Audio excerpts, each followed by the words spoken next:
Hey everybody, Who's Your Jedi here with another review for you. This time I'm talking about episode 13 of season 1 of Arrow called Betrayal. And man, is that an adept title for this episode. We have folks really doing wrong by the people they care about. Moira is betraying Oliver, Quentin is betraying Laurel, Laurel is betraying Tommy. It's just a big gory mess, and I gotta say, it makes for some great TV. But let's move on. Before we get into it, actually, a quick apology to you guys. I intended to have this review up 2 days ago. Then I got hit with this kind of little mini crisis at work, but the people in charge have assured me that everything is now, quote, and I quote, perfect. So I'm happy. I can finally enjoy the rest of my weekend. So yay on that one. But anyway, let's get right into it. Now, we are introduced to a new character this time around of the bad guy of the week, a fellow by the name of Cyrus Vatch. Now Cyrus is played by the fellow who was Adam, best known as Adam on Heroes, and you'll forgive me for not remembering the guy's name because, as we've established over the series of my various reviews, I'm terrible at remembering actors' names, unless I specifically write them down. And I didn't with this fellow. So, but anyway, now Cyrus is not a character from the DC universe. I'm a little disappointed in that because he's basically just sort of your generic crime boss, and there's literally scads of them laying around comics. So I kind of wonder. I mean, I can understand them not using someone like, say, Morgan Edge or Roland Daggett or Carmine Falcone, who all have ties to guys like Superman with Edge, and the other two are basically Batman characters. Now, I believe Green Arrow does have a sort of mobster guy that he tangled with. Tobias Whale, I believe, is the character's name. He even appeared on an episode of Justice League Unlimited. But his whole thing was he was a gangster who was really, really fat, and his name was Whale. So, I could kind of understand why they wouldn't want to go there. Just given the name Cyrus, I was actually hoping, I was actually a little disappointed that they didn't call him Cyrus Gold and some way set the stage for him to potentially become Solomon Grundy at some point. Cyrus Gold is actually Solomon Grundy's true name. And if you don't know who Solomon Grundy is, he's basically a superpowered zombie who fights with the Justice League and various other heroes. If you ever saw him on Super Friends or read the comics, you probably might remember him from the popular meme, Solomon Grundy want pants too.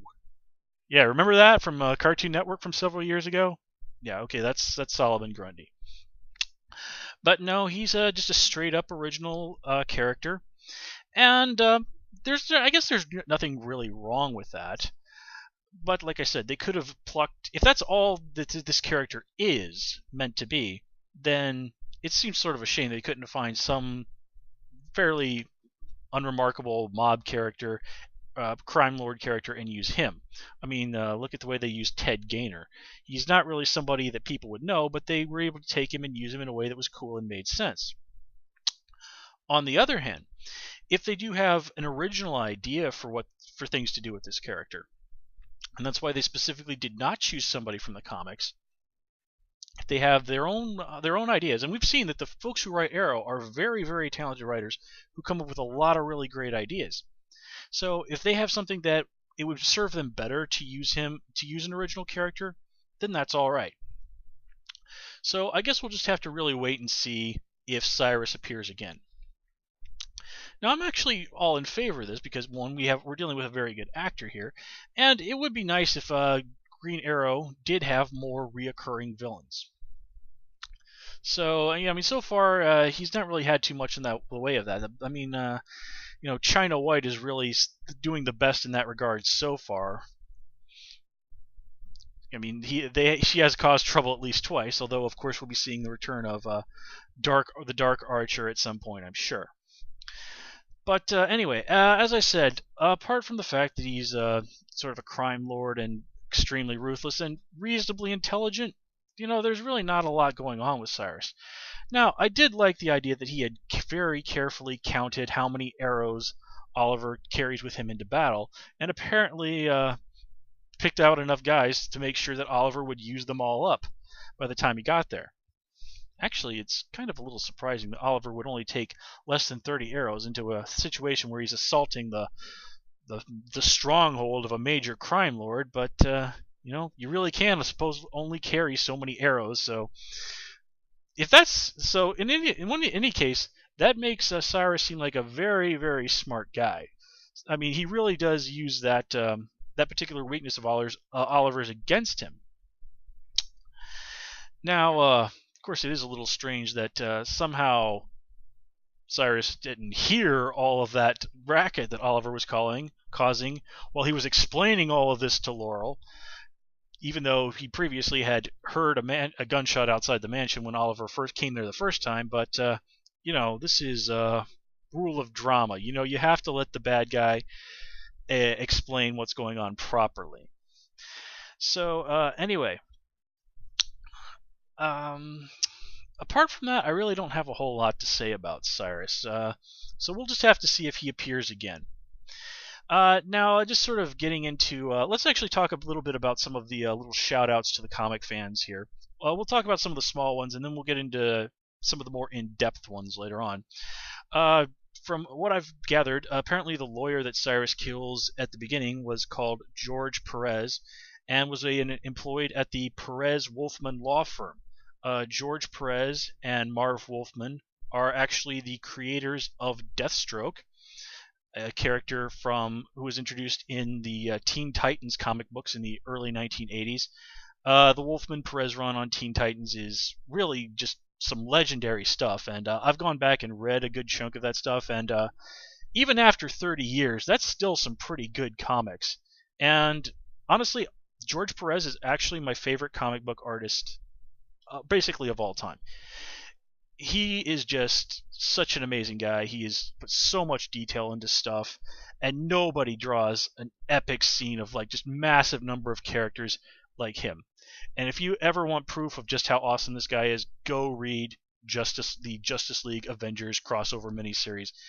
It is basically everything that is awesome about American comic books all in one.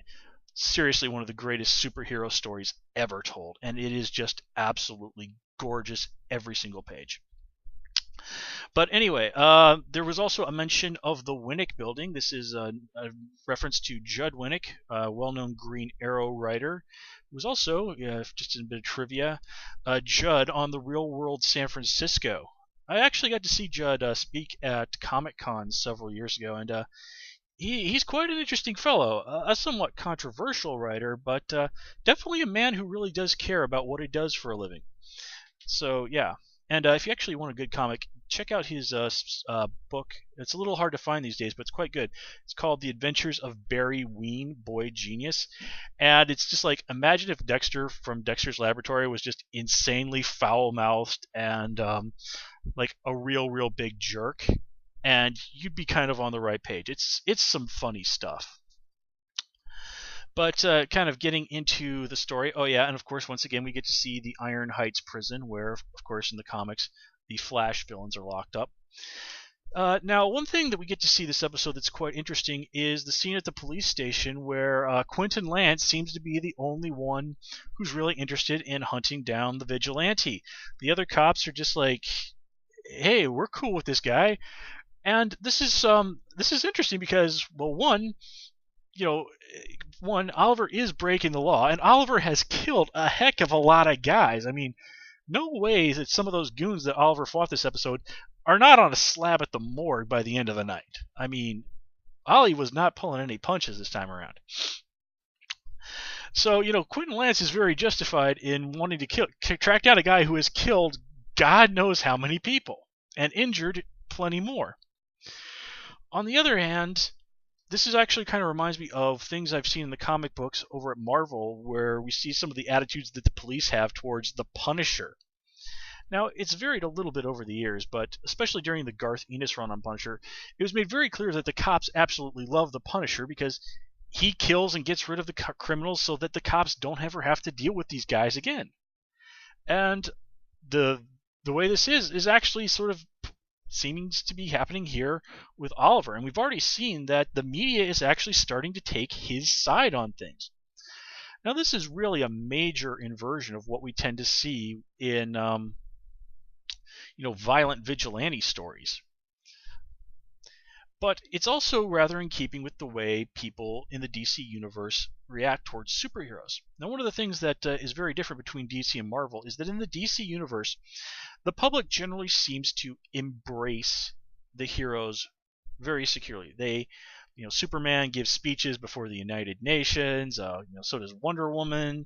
It's even mentioned occasionally in the comics that Superman is an officially deputized member of the Metropolis law enforcement. Superman has actual legal powers to arrest and detain people given to him by the city of Metropolis. Now, granted, this is a very far cry with what we've got going on here, but keep in mind, in the DC universe, Green Arrow is a long time and even founding member of the Justice League. Was he a founding member? Yeah, whatever.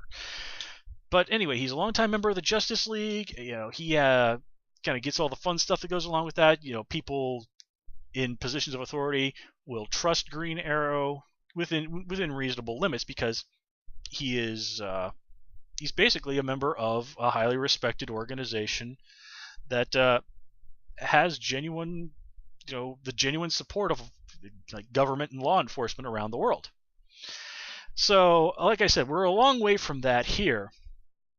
But we are seeing some shades of that. And honestly, like I said, I think it's just interesting that the cops are just like, this vigilante guy is actually not so bad. We're not going to worry so much about taking him down since he, isn't really bothering innocent people anyway. Of course, this really just serves to just further isolate Quentin Lance and just make his life suck even more. We'll talk about Quentin more in just a second. One thing that I do want to acknowledge is that the tech guy has been given a name. He is now called Kelly. Just because I like the show CSI, I had been calling him Greg just for fun. But from this point forward, I will call him by his official name of Kelly. Although in my mind, I will pretend that his name is actually Greg Kelly. But anyway, going back to Quentin. Now, it is very interesting to see the position he's in. He really does seem to be the only person on the Starling City PD who wants to chase down this guy who is legitimately guilty of killing a heck of a lot of people and injuring even more. And it is part of this is why he does choose to do what he does to Laurel by using her as bait. Now, of course, this all blows up in his face horribly, and Laurel really, understandably, gets in his face about this and really says that he's kind of chasing down the vigilante as a way to validate his self-worth, a way to not feel bad about his wife leaving him, his daughter dying, his drinking, which we've only seen a little bit of. I really think that if they were going to go there with that guy, with Quentin on that, we should have really seen a little bit more of him having a problem with his drinking. But this obviously hits pretty close to home with Quentin because he really doesn't do a very good job of denying it. And Laurel even points out to him that even if he does catch the vigilante, he's just going to latch right on to somebody else. Chasing after Oliver really is Quentin's way of running away from dealing with his problems. And this is just further alienating him from the one person that he's really got left. And hey, speaking of Quentin, you ever notice that nothing has really been said about him by him in regards to Tommy? Even though in the first episode he heavily implied that there had been accusations that Tommy had been roofing women. Don't really? I mean, is that really the sort of thing that they should just bring up and drop? I mean, I don't believe it for a second. Tommy doesn't really seem to be that sort of guy, but that does seem something like a sort of an important idea to raise and just sort of forget about. Then again, it could have just been Quentin being a dick for the fun of it, so you never know. But the man does not like rich guys. But anyway, since we brought her up, let's talk about Laurel. We've already talked about what's going on with her and her relation with her dad. Now, the idea that Laurel does seem to have some kind of attraction to our beloved vigilante. Well, this is this is classic comic book storytelling there. And you got to admit, given what we know of her, and it's even pointed out that Laurel has a history of having a thing for bad boys, it's actually pretty, it's not unreasonable to think that some of this could be going on. But as I said, look at, we're talking about people betraying the people that they care about. Well, here Laurel lies to Tommy's face about what's going on. I mean, yes, technically, if you really want to stretch it, you could call what she's doing work, but seriously. And I got to take a second here. You notice that how over the course of this episode, the series, we've got basically his dad is lying to Tommy, Laurel is now lying to Tommy. This episode, we also see Oliver lie to Tommy. Everybody freaking lies to poor Tommy. I've said it before, and I'll say it again, that out of everybody on this show, Tommy is like the one who is generally the nicest person. And, life just keeps dicking with this poor guy for no good reason. And it's really just a shame, since really he's just really trying to get his life in order and, man up and grow up as a human being, and life just comes along and just keeps kicking the poor guy in the ribs. But anyway, so this is really a further manifestation in my mind of some of the trust issues that are going on with Tommy and Laurel. Maybe trust isn't actually the word I want there. Maybe commitment is what we got here. Now, we've seen previously that Laurel was extremely reluctant to let Tommy have so much as a drawer at her apartment to keep a few clothes. And here she thinks nothing about really blowing off this big thing that he has arranged for her to do with him, to go and hang out with a vigilante. I mean, yeah, this is really this is being a bad girlfriend, Laurel. I gotta say that. Now, some folks online have kind of had the reaction that, going back to Laurel, that Laurel didn't seem to be upset that the vigilante held an arrow at her throat at all. Well, okay. I think Laurel is, one, familiar with Oliver's MO enough to know that he's not going to hurt her. She's been in contact with the vigilante. He's genuinely been willing to help her. He has risked his life to save hers. So I think she understands that he just did that in order to get out of there and escape. Fruit and vegetable juice, just in case you were curious. So I really don't see that as a terribly valid criticism of what's going on there. Now, and I do think that it is perfectly in character for Laurel to not want to be around her dad for a while after what has happened, which of course has to be a serious kick in the gut for poor Quentin, but you can't say that the guy didn't bring this on himself. It is basically the most natural and understandable feeling that she could possibly have under the situation. And I like that the show went with that because it makes 100% sense. Now, going back to Laurel's relationship with Tommy, I do like that by the end of the episode, they do seem to have reconciled. Because, seriously, how many people do you want Laurel to have pushed out of her life in the course of one episode? Plus, if there was to be something with them, getting distant, well, that relationship really hasn't had enough time to sufficiently gel for us to have a really solid emotional impact there. So I think them kind of reconciling at the end was the wisest move on the part of the writers. Now let's see. Going back to talk briefly about Tommy. Now I've kind of mentioned that we've got, of course, his dad is not being truthful to him. Then again, I'm evil is not exactly an easiest conversation for a parent and child to have, I would imagine. We've got Laurel lying to him, which we've already discussed. And then, of course, we have the conversation where he's talking with Oliver, and we get to see Oliver, somewhat hilariously condemn the vigilante. And, he is genuinely trying to be supportive here, but man, you just really feel bad for Tommy that in this moment where he's really, really struggling with what's going on with Laurel, and he's turning to his best friend, even then, Oliver just cannot be fully honest with him. Even then, Oliver has to maintain the lie. And, if Tommy does really end up going down the evil road at some point in the future, you can't help but look at things like this, where all around him, the people that he cares about, his family, the people who are essentially as close to him as family, are lying and misusing his trust, and just not really treating him the way that people should treat the people they care about. If Tommy does turn to the dark side, it sure as heck is going to be an understandable situation. Now let's see here.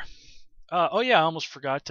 Speaking of shoutouts to the DC Universe, we got another mention of Kate Spencer, who of course in the comics is the character of Manhunter. I've read a few of those Manhunter comics. They're actually pretty decent things. So if you want to check those out, do give them a shot. Now, let's since we're talking about families and betrayal and whatnot, we need to of course move on to the big stuff with Oliver and Moira. Once again, we kind of see Dig acting as the voice of reason. Now, some people have kind of complained that Dig didn't have a whole lot to do this episode. I kind of disagree about this. Remember, he's not Oliver's sidekick. He's Oliver's partner. And his whole thing is to do and say and basically be the sounding board, be the opposite side of the coin. Basically to call Oliver on his BS, and if necessary, go out and do something about the things that Oliver, for whatever reason, is not willing to do. And here we see that Dig is doing that. Dig is right there telling Oliver, like, look, dude, your mom is not the person, might not be the person that you think she is. Now, of course, Oliver just cannot handle this. I mean, even after all these years, he's really still struggling with the idea. Maybe not struggling, but still extremely pained by finding out that his father was not the man that he thought he was. Granted, he found that out by watching his father murder a guy right in front of him and then blow his own brains out right in front of him. So, that being a hurt that doesn't go away easily is pretty understandable. But still, the idea that Oliver is basically really has to be dragged kicking and screaming to accept the idea that his mom might also not be the person that he thinks she is. Well, again, this is 100% emotionally perfectly understandable. But also, there's some real drama in it. You can understand why Oliver in this situation would not want to think that.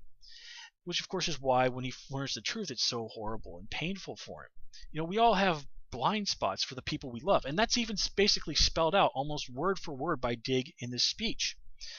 But the great thing about Dig in this episode is that he does basically what he promised Oliver he would do, what Oliver wanted him to do, is go out there and deal with the situation when Oliver could not, because Oliver just could not bring himself to do what was clearly necessary.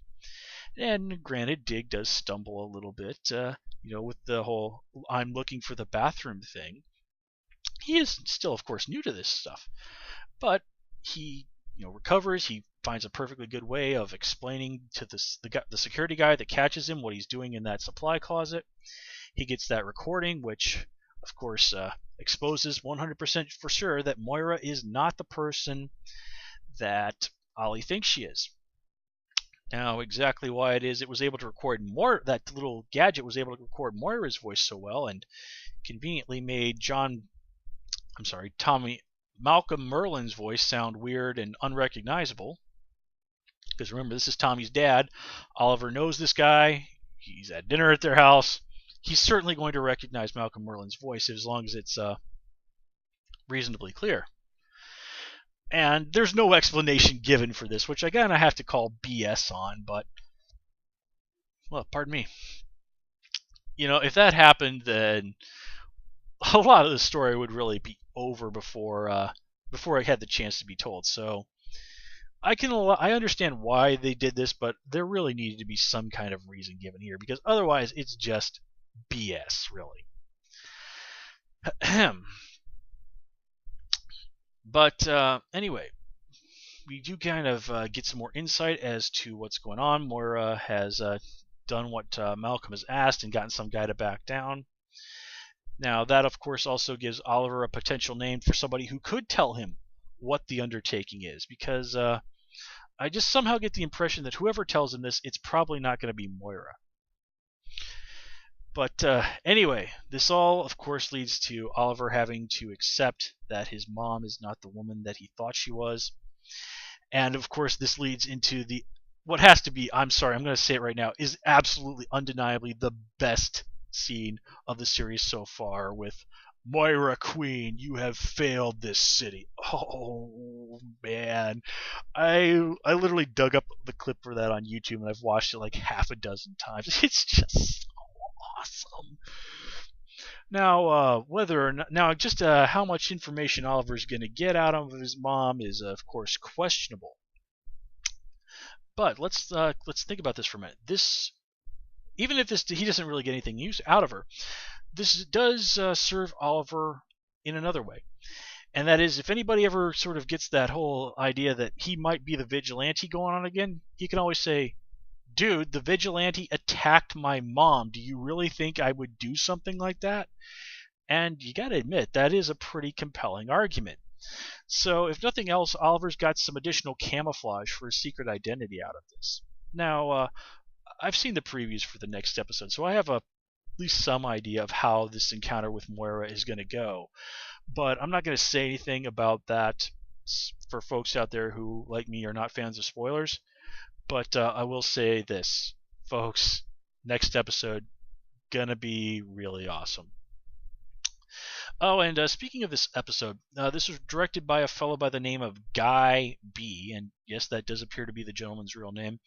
If you actually go and look at his Wikipedia entry, he's a very, very experienced, very talented television director who will be back again for another episode later this season. I don't recall which one, but I have to say the show has been extremely lucky with a lot of the people that they've got working on it. Steve Amell, not a fella that I'm familiar with, but apparently I think he was on Entourage or something before this. Really talented guy, really just doing an absolutely great job with as Ollie. You know, I mean, really, what needs to be said about John Barrowman? I mean, the dude is just so incredibly awesome. And just look at some of the folks we've got as guest stars coming in from other shows. You know, we have the fellow who was Adam on Heroes. We've got a fellow from Spartacus, Manu Bennett, who we'll talk about him in a bit more. We've had the fellow from last week, Seth Gable, I believe his name was, from Fringe. And just a lot of folks who have really solid genre TV credentials coming in. People, actors who are not only very talented, but they bring their fans with them. You know, all of this is really just helping to keep the show going, to bring the people in. Remember, there was only a few episodes in when they went from a partial season to giving this show a full run as a season. So, which all of this is just stuff that really bodes well for this series getting a second season, and oh man, I don't need to tell you that I am totally down with that. But anyway, lots of talented folks working on this show. Let me see here. Just looking at my notes real quick.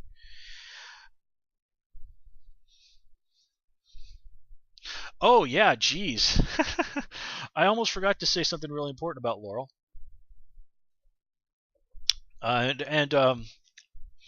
One, that was indeed her actress.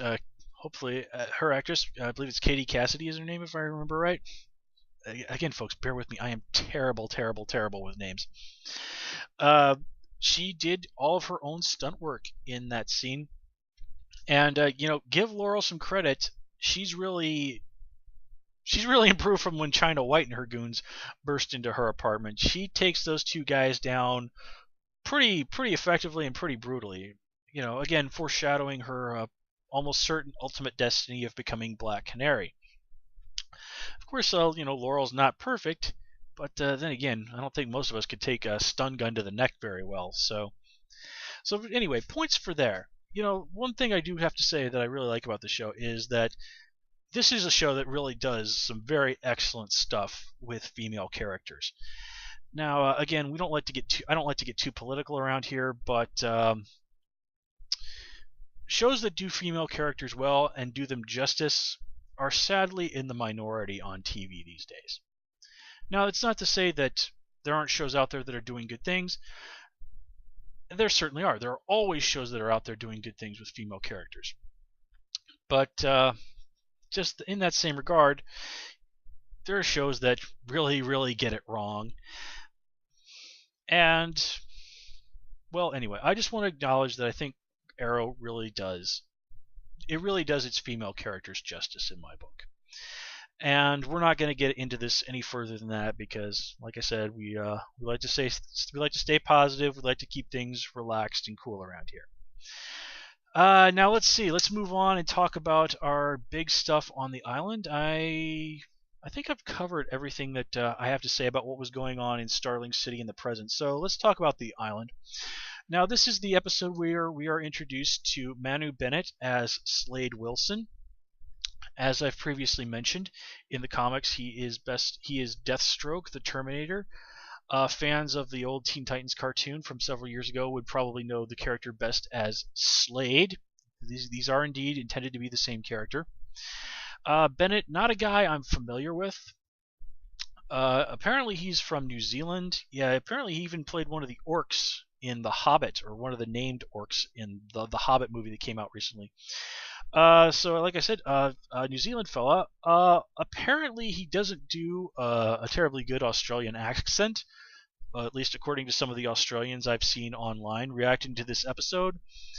I visited Australia last year, but I don't think the time I spent there is really enough for me to be able to accurately critique the differences between Australian and New Zealand accents, especially given that I've only ever known two people from New Zealand in my entire life. So, anyway, now this is of course interesting because here in this universe, Slade is an Australian who claims to be a member of their intelligence service.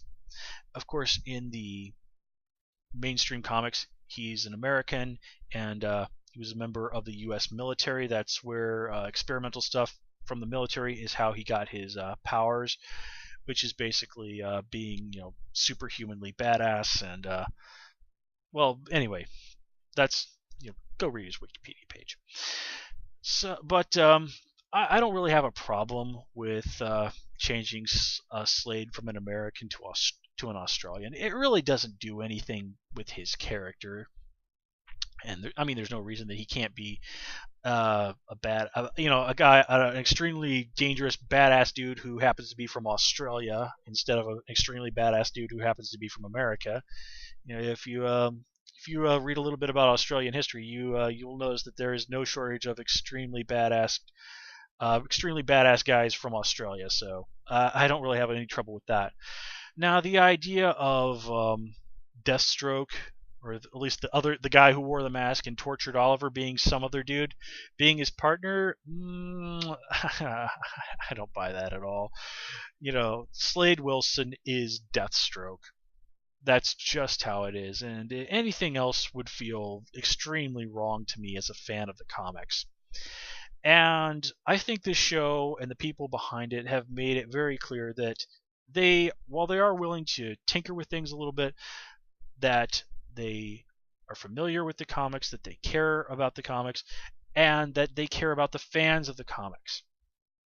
That's why there are almost every episode little shout outs and nods to us, the folks who have all those wonderful comics stacked up in boxes somewhere in our homes. So I have a feeling that Deathstroke is going to be done right, and we're going to get the take on the character that will certainly be a little bit different, but will ultimately ring true.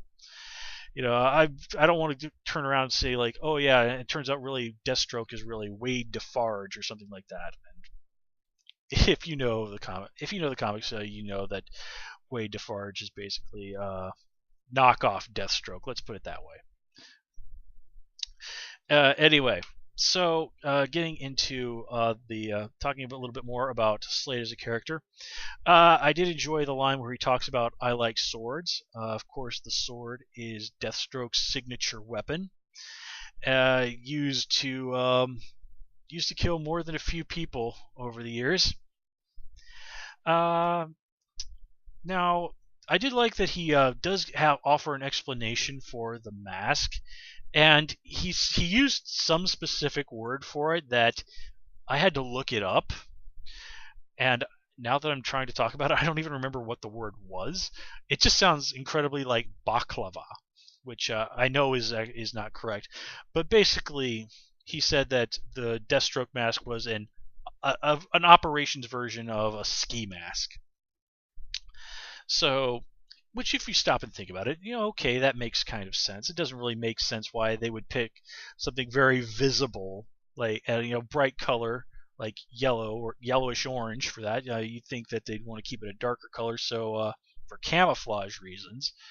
But you can always also say that, well, maybe there's the site. This is something that's more meant for psychological intimidation rather than stealth. But again, it's really a nitpick.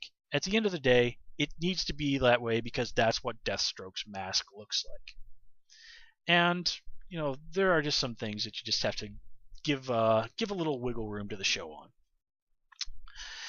So yeah, now we're going to be. Does kind of confirm the theory that some folks have floated that Oliver would end up being trained by Deathstroke, which again, that makes a lot of sense, and it makes it certainly Deathstroke in a way does seem to be in terms of connections between the counterparts. Like I've explained that Deathstroke is basically in the DC universe the world's greatest assassin. Yao Fei's counterpart in the DC universe is a member of China's national superhero team, the Great Ten, and he's called, I kid you not, Accomplished Perfect Physician, and he's got some well, anyway.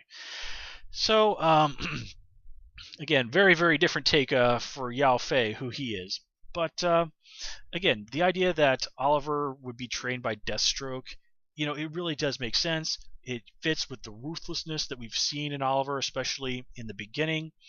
And we've seen in the comics what people trained by Deathstroke, people like his daughter, Rose Wilson, aka Ravager. Well, we've seen what they end up like. And if you actually compare the early days of Ravager, especially in Jeff Johns' run on Teen Titans, with how Oliver is at the beginning of the series, you're definitely going to see some parallels. And the Jeff Johns Teen Titans run on it also comes extremely well, highly recommended, by the way. So anyway, folks, I have gone on for almost 40 minutes here. I make no apologies for it. This is an absolutely great episode. I love it. I cannot wait to see what happens next time. So yeah, folks, as always, please comment, rate, and subscribe. And of course, you can follow me on Twitter at Hoosier Jedi. Till next time, take care and have a good one.